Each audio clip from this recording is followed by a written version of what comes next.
আগস্টে পরাজিত শক্তি বিদেশি বন্ধুদের সহায়তায় ছাত্র জনতার বিপ্লব নস্যাতে চেষ্টা করছে বলে অভিযোগ করেছেন আমার দেশ পত্রিকার সম্পাদক ডক্টর মাহমুদুর রহমান। দুপুরে ৬ বছর পর দেশে ফিরে বিপ্লবের ঐক্য রক্ষার তাগিদ দেন তিনি। জানান তার বিরুদ্ধে থাকা শতাধিক মামলার আইনি মোকাবেলার কথাও।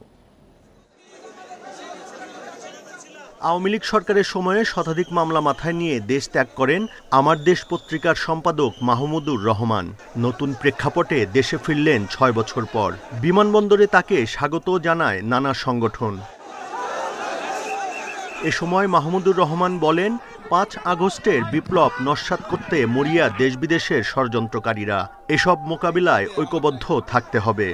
পরাজিত ফ্যাসিবাদ বিদেশে বসে তার বিদেশি বন্ধু, বিদেশি প্রভু, তার কোনো বিদেশি বন্ধু নাই, তার বিদেশি প্রভু এবং বাংলাদেশের এজেন্টদের দিয়ে বিপ্লবকে নস্যাৎ করার অপচেষ্টা চালাচ্ছে।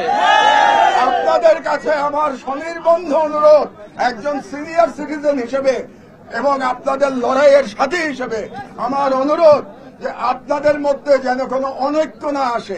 বিগত সরকারের সময় উদ্ভট এক মামলায় ৭ বছরের সাজা হয়েছিল দাবি করে মাহমুদুর রহমান জানান, এখনও তার নামে শতাধিক মামলা রয়েছে। সেসবের আইনি মোকাবিলার কথাও বলেন তিনি। রাজনৈতিক দল বিএনপি বলেন, জামাত বলেন, অন্যান্য দল বলেন, তারা তাদের মতো করে লড়াই করেছে, আর আমি লড়াই করেছি আমার মতো করে এবং আমার দেশ পরিবারকে সঙ্গে নিয়ে। আমার লড়াই ছিল বুদ্ধিবৃত্তিক লড়াই, আমার লড়াই ছিল কালচারাল লড়াই।